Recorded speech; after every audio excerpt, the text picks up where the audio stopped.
Hey, hello again, everybody. Welcome back. Another episode of 15 Good Minutes. Coach B here. Freddie, how you doing, man? Doing well, and you?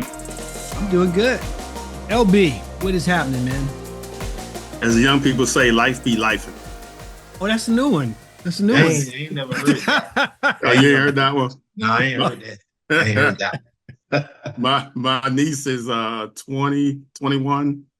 That's one of her phrases. Life Is be it? life. Life Yes. be life. Life be lifing. All right, I like it, man. I got no challenges with that. Is this ain't the one that's playing in the playoffs right now? No, it's her older sister. Oh, okay. All right. All right. Did they win? No, they got killed. It looked like you about to score. I didn't want to come back. I figured I would ask. I was tracking till halftime. I said, I'm not going to bother them no more because Yeah, they got some people left fourth quarter. It was so bad. They was down by like 30. Yeah. well, they played a good team, though, right? Yeah, Bullock's got a couple girls that are at least that one for sure, in my opinion. You know, my uneducated opinion. She could be a D1 player. She as they say in the South, she big boned it. Now I got two phrases for today, Freddie. Yeah. I got two coming from LB.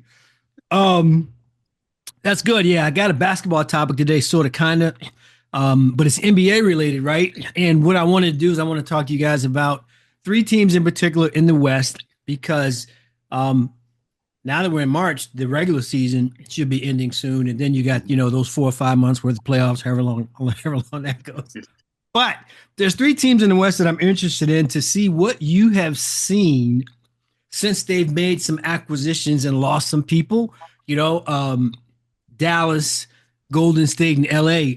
And I'm going to start with you, LB. I want to say that, at least for me, as an outsider looking in, Dallas is in a bad way. I mean, most recently with what we saw with Kyrie, and hopefully, that's obviously that season ending. But what are your thoughts on what's that dude's name? Miko, the guy that formulated the whole trade, the GM and stuff. Yeah, and Nico Harrison. Yes. Yeah, he seemed to be thinking like, I know what I'm doing, etc. When you take a look at where Dallas is today, right now, right after letting Luka go and getting AD and all this other stuff, what do you see and what are your thoughts?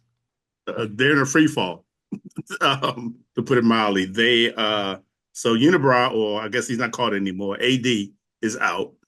And I saw something today. They were saying that he may as well just take the rest of the season off because it's no use him coming. If Kyrie's gone for the rest of the season, if he comes back and he's already, his track record has not been good from a health perspective, right? Right, from his health perspective. So you may as well let him stay out, get himself fully recovered, and start fresh next year. That was just one opinion.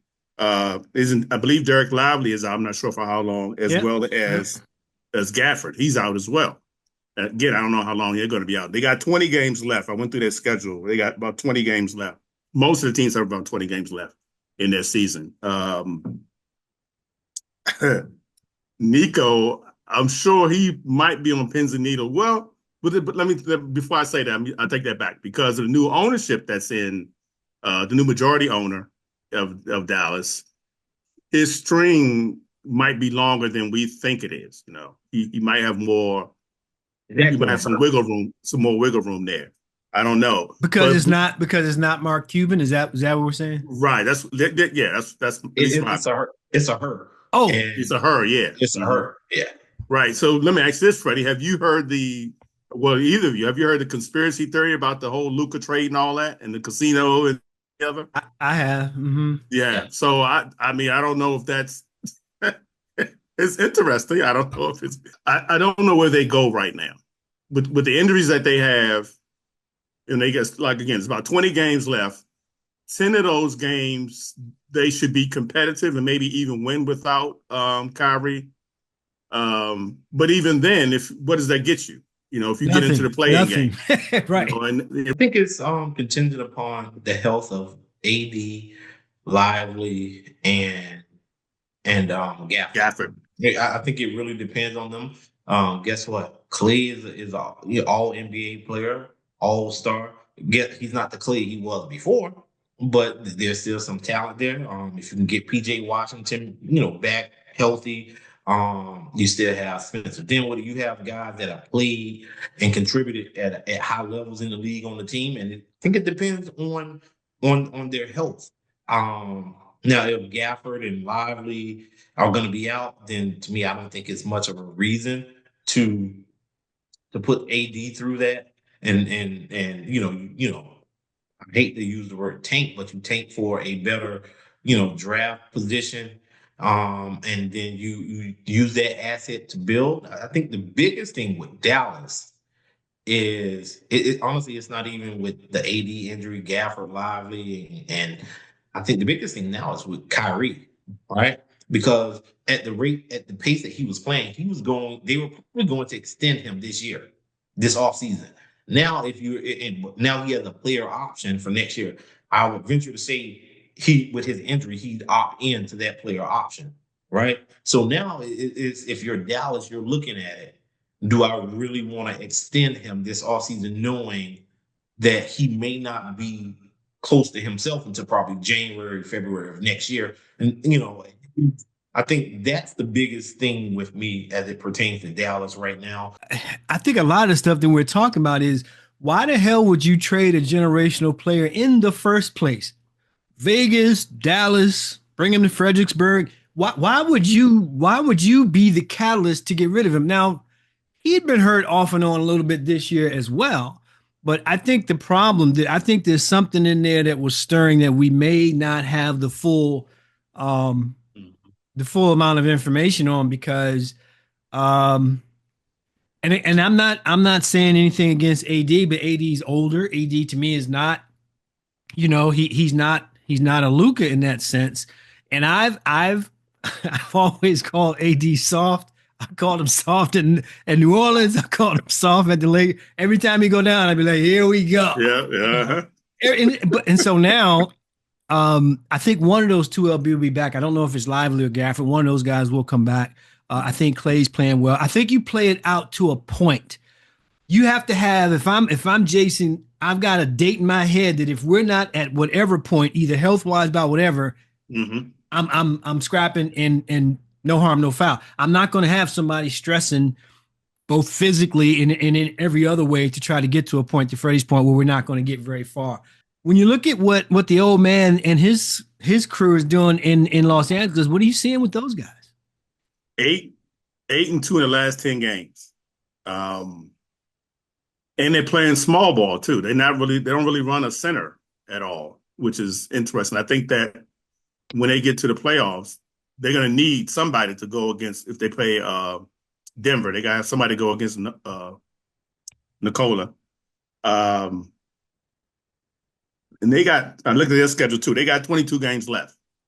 10 of those games are that we can already count. I'm put in air quotes. We should be able to count 10 of those games as wins of the 22 they have left. The worst they should be is at a fourth, even if they lose some games.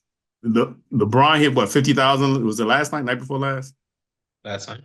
Not just 50,000 LB, but I mean, everybody's tossing his ass lobs like he was 18. I mean, he's doing some things.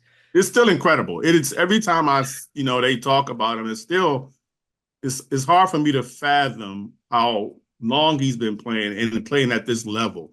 I mean, we just haven't seen anybody do that. I've been trying to run. I can't even run anymore. Let alone play something. Catch a lob. You know what I'm saying? It's really incredible to be in that kind of. I mean, it's got to be, that's something in his DNA. I mean, obviously, I know he works out and he does all those things to take care of his body.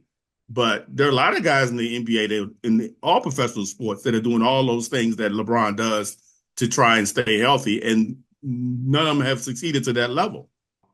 But the biggest thing, what I see with the Lakers, as it opposed to LeBron James, I think 50,000 points, that's phenomenal. I don't think it'll be broken by anyone anytime soon.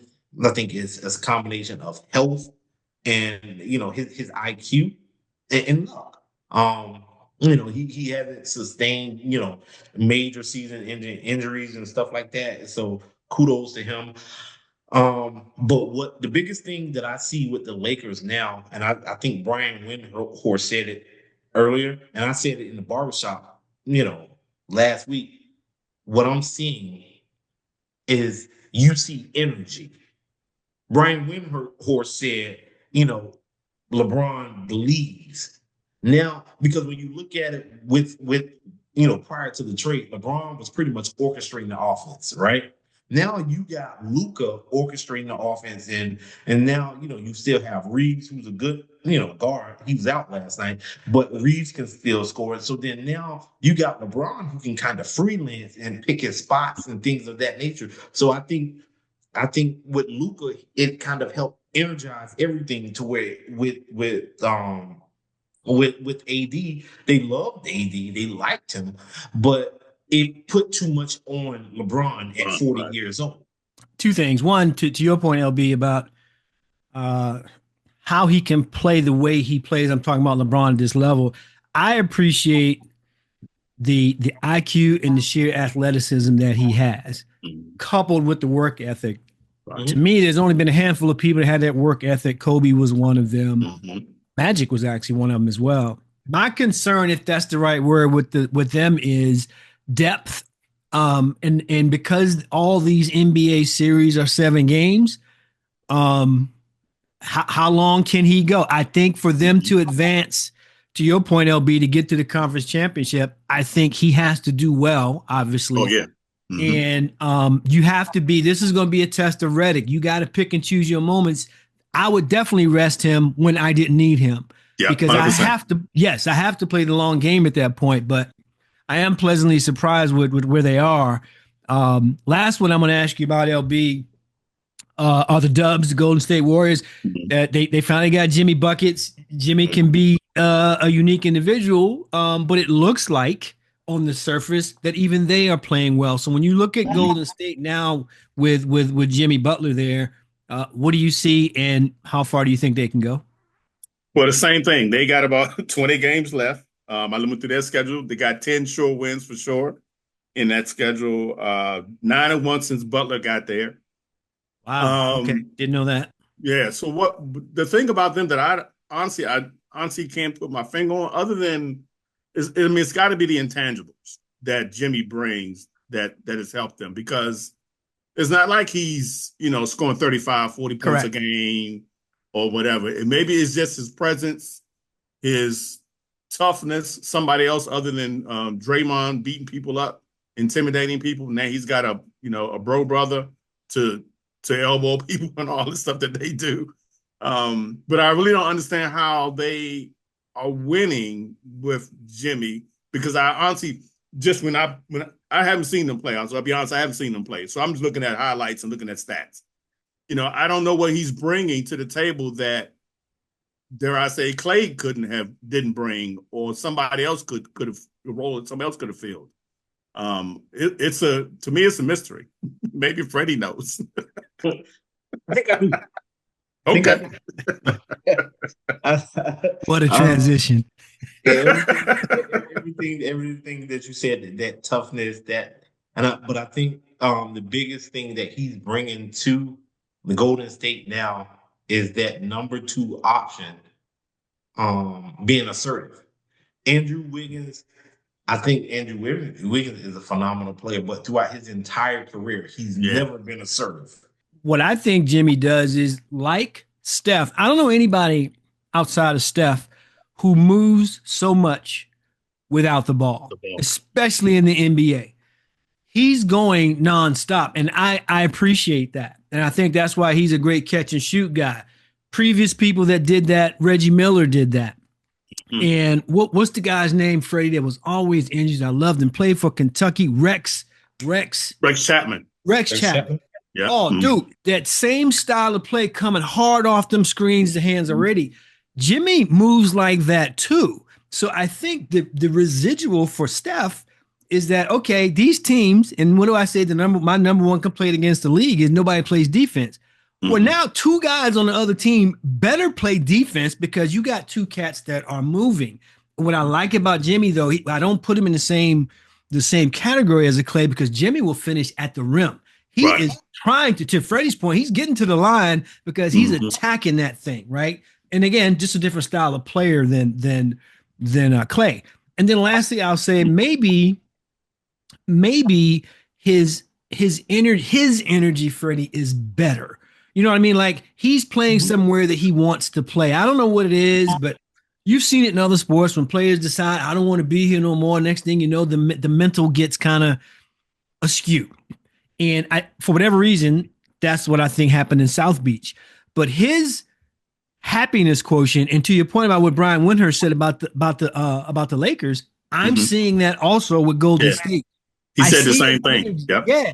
9-1, they're playing happy. I'm watching the things they're doing in between, doing the timeouts and things like that. They're getting together and stuff like that. So it's a combination, LB, of him helping out Draymond at the same time. He's helping out the bigs that don't, because they're not that aggressive. But I think he's really helping out Steph at a point in Steph's career. He's getting up there as well. Before we get out, let me see if the lads have something to say. Freddie, I'm going to start with you, buddy. You got something to say today? Quick shout out to George Mason college baseball team.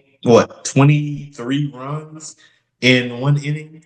Wow. In one inning. 20. Wow. Shout out to George Mason baseball. That's a 42, 43-year-old record. Shout out to George Mason baseball. Wow. Yeah, that's unreal. LB, how about you? You got something to say? No, I wish I did, but I don't have anything constructive to say today. I got a quick one. It's about FedEx. I tend to think in a linear fashion because I'm old. It's what old people do. So I'm trying to understand this logic. And I saved these just for this show. I got 2 receipts from FedEx. 2. I shipped 2 products on the same day. A book, one to the Golf DMV Kentucky correspondent. One to a friend of mine who is a Mr. musician. Ronnie Evans. Yes. One who's a musician in Beltsville, Maryland.